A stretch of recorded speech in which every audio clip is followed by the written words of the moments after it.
Hi, welcome to our video presentation for Project 22077, Sustainable Lithium Production. My name's Tyler Bailey. I'm ASCII Magna. I'm ICMI. And my name is Ahmed. All right, let's get into it.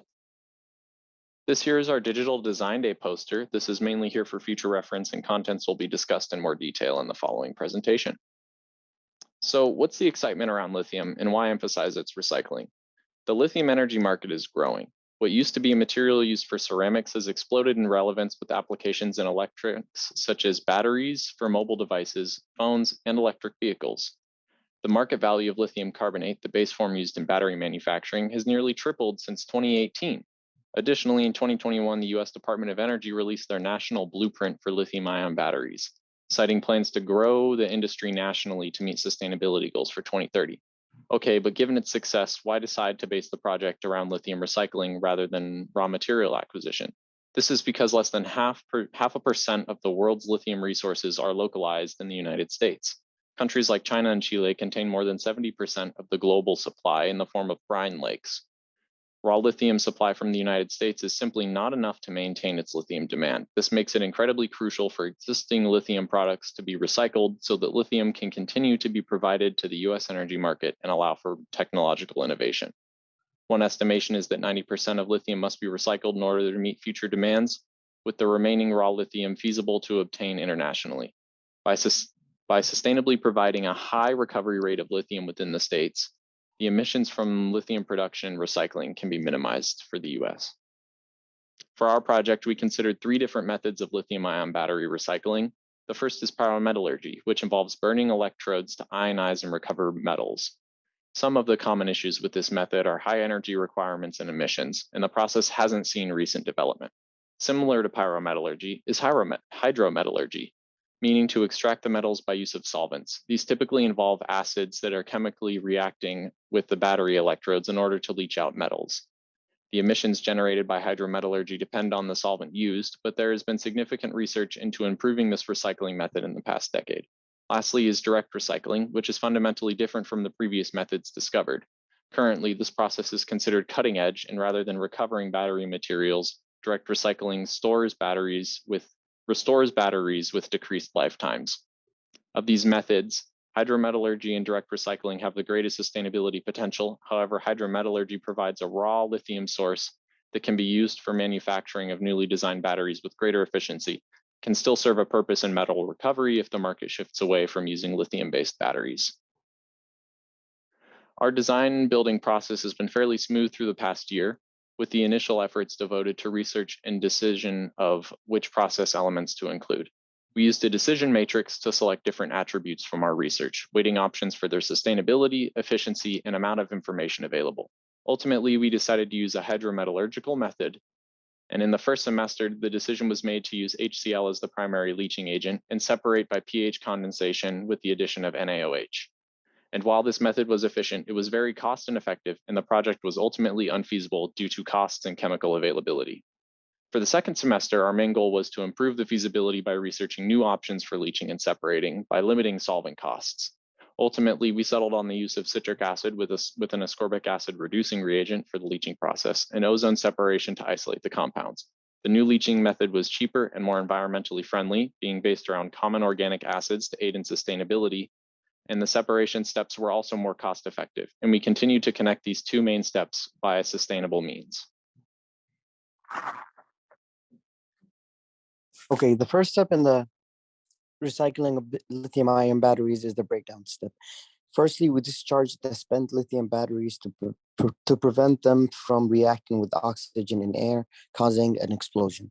After that, the batteries are ready to be sent to the breakdown process.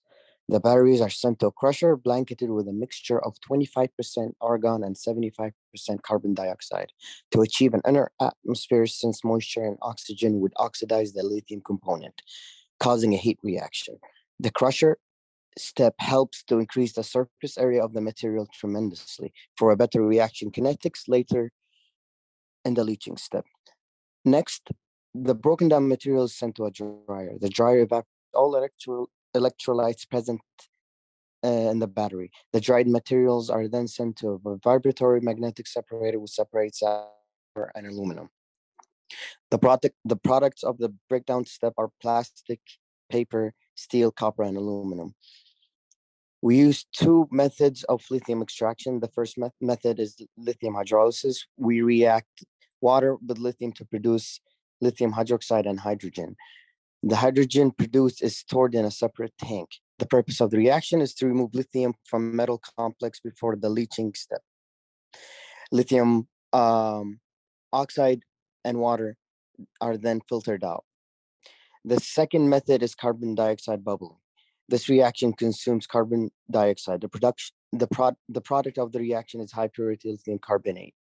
In our Aspen simulation, we got a conversion of about 95% of lithium carbonate within 30 minutes.